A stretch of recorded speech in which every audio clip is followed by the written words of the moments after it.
Hey folks, it's Gail from Seattle Coffee Gear, and it's another fine Sunday morning. We're still in quarantine down in Arizona in my RV. It's starting to get hot down here, folks. I know up north you guys are probably just starting to get warm enough for tulips, daffodils, stuff like that. But down here, it's like 95 to 100. So, and it's going to stay that way. So next week, I am actually going to do a cold brew. I'm going to prepare it and then do it, so that I can have something cold next Sunday. But this Sunday, I'm doing a pour over. And see this, the Stag kettle? Well, I gave this as a, I'm staying down here in close proximity to family. Well, this was a gift from one of my favorite family members. And I said, can I borrow that? Because I don't want that going. I don't want the heat going. So I borrowed this. We're going to use that today. We are brewing, let's start over. Or actually, just stop. I've got to take this out. We'll start from, I'm brewing. I'll pull it off for that, okay? Yep. Today I am going to do a pour over, methodical, play nice. Remember, play nice when we're all in quarantine, folks. So that's what I'm brewing. I'm going to use 13 grams of coffee, because I know 13 grams works pretty well for this particular mug, my not neutral. And also, I noticed you guys are talking about whether I had moistened the filter or not. And yes, I did. One person said, yeah, I think she did. And the other ones were like, So I'm moistening the filter. The coffee, the water's at about 201. I'm going to use 13 grams of coffee, because I know that's about what I like. This is kind of a light roast.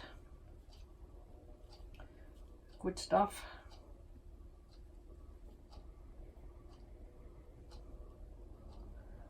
And then for all of you that were asking about why I didn't measure the water, I'm going to actually measure the water that I put in here. So I'm tearing that out. Let's get this going, then we'll read some questions. We'll read them and answer them is what we're going to do. I'm going to do a bloom.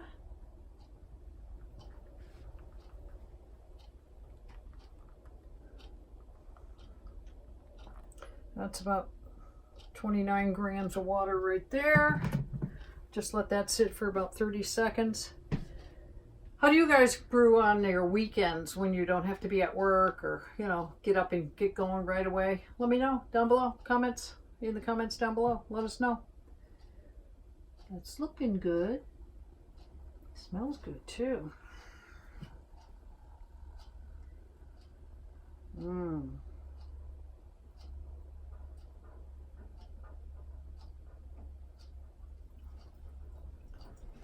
So that first pour brings it up to 125 grams of water total.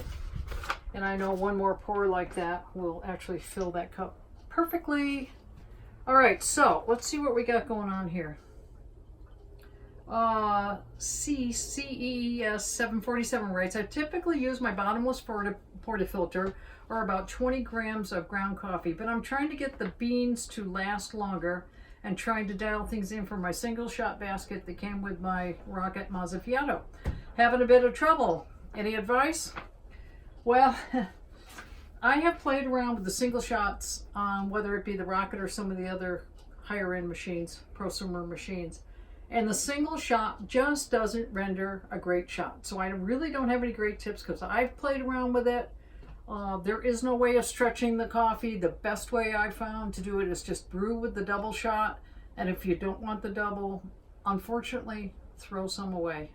But that's where you're going to get your best shot. The single just is really hard to get any good shots out of. I've had trouble with that myself. Maybe there's somebody else out there that can write in the comments down below and say something about it. Maybe they have a technique that I don't know about.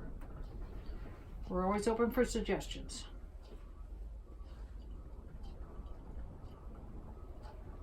Okay. So that brought it up to 225 grams of water. And I'm sure we're going to lose some in the grounds. Next question. Larson 1000 writes, hey, I love your videos. Thank you so much. What espresso machine would you recommend in the $1,000 range? Well, there are so many that we could discuss. I would suggest going to our website. Some of the questions you're going to want to do is, do you want the bypass doser for an alternative coffee like a decaf in the evening, which is pre-ground coffee? Do you want the machine to do the milk automatically for you, produce the latte, or do you want to foam your milk yourself?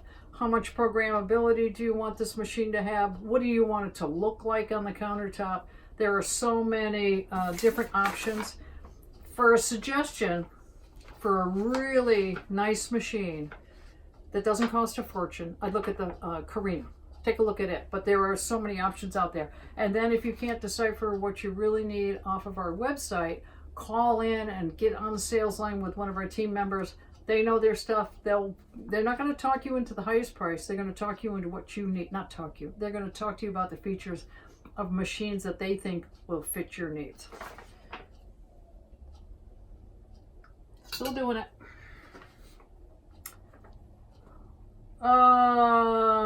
Babathe, B-A-B-A-T-H-E 1 writes, what super automatic machine do you like for the best? Like the best. I still make your pumpkin spice lattes every morning, every fall. Well, that's another similar question to what I just answered from the previous person that asked that question. It really depends. There is no better or best. There are different features on different models, and it depends on what features are going to fit your needs. So again, go to our website, check it out, and if that doesn't work for you, call into our experts, and they're going to ask you those same questions. What's your budget? Do you want it to do the milk all by itself? Do you want to do the milk yourself? Do you need the bypass doser? What do you want it to look like? All of those things are questions that they're going to ask you. Come on. Maybe I ground this a little bit fine. Just having a hard time coming through. I'll give it one more question. Let's see. I'm the reason this person, this is Joetographer, Joey Tographer. You're the reason I bought the Barista Express and it's being delivered tomorrow. I'm so excited. Can you recommend a bean subscription service? I have a few local roasters in my city. Is that the best? What do you look for? I know how to buy wine and whiskey, but not coffee. Well, lo and behold, Seattle Coffee Gear has a coffee subscription, bean subscription that you can set up to have stuff delivered monthly and change it around, whichever works best for you. What's most important is freshly ground or roasted coffee, and freshly ground as well. But freshly roasted is so very important. And we make sure that ours are sent out and you'll be able to use them within the recommended roast dates. The recommended roast dates by the roaster themselves. Each roaster has different guidelines and options. So I would say look at our website, and if you have some local roasters in your city, that's always a good option too. And when you go in, tell them how you're brewing it. Look for a something that's not, well, no, you could use with a Barista Express, you actually could use a darker, oilier bean if you choose to. You're just going to clean that grinder more often. But it just depends on your flavor notes that work for you. And sure, go in and talk to them, see what they have to say about, tell them what you like. Make sure that the roast is fairly recent. That's most important to get a good cup of coffee. All right, we're there. Let me get my half and half. Gotta have it.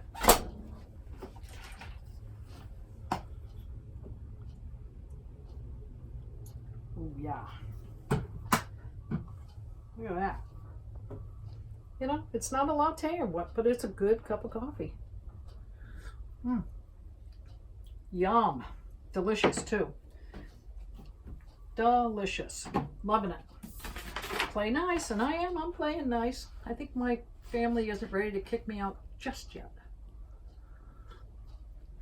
All right. And one more question. This person has the Rocket Apartamento, the Faustino, the OCS Distributor, the Pullman Big Step, VSC Precision Basket. I'm using a dose of 18 grams, and I am at a relatively fine grind setting. When my shot starts, it looks good, then speeds up to a consistency as the shot progresses and finishes in 18 to 20 seconds. That is a little bit fast from the first drip. Going coarser would choke out the shot, and there's no puck defects. Going coarser would make the pour come out much faster. So I think you maybe meant going finer will choke out the shot. I would say look at how fresh the coffee is. When was it roasted? And I also would say you have the Faustino grinder. I would go just a little bit finer. Grind some out, get rid of it because you don't want it reflecting the old grind plus the new grind. Do that and try it, but make baby moves and try it and see if it doesn't come out a little bit longer. So make it finer. And then if you're getting really close and it's still coming out just a little bit faster than you like, hit the tamp a little bit harder. And then taste it. If it tastes good, boom, you're there.